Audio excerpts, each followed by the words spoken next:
Welcome to the Rim Break Rodeo. We hope this video helps.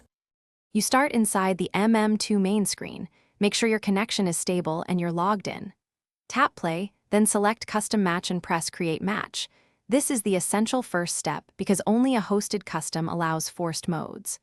Once done, pick the map and set the player limit since those settings influence mode behavior. Make sure to save changes before moving on, otherwise the default public matchmaking will override your selection. You now configure the actual mode. Open the mode dropdown and choose the specific mode labeled Only. This forces that rule set for the match.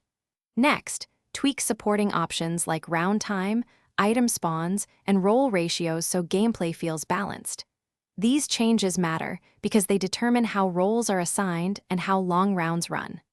Once configured, lock the settings and hit save so the server uses them. Invite friends or allow public joins. You're ready to start.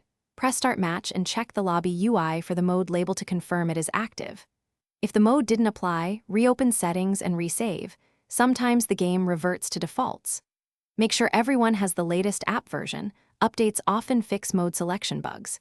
If problems persist, clear the app cache or recreate the custom match. Finally, restart devices and re-invite players because session glitches often resolve after a fresh connection. Thanks for watching. Consider subscribing if we helped you.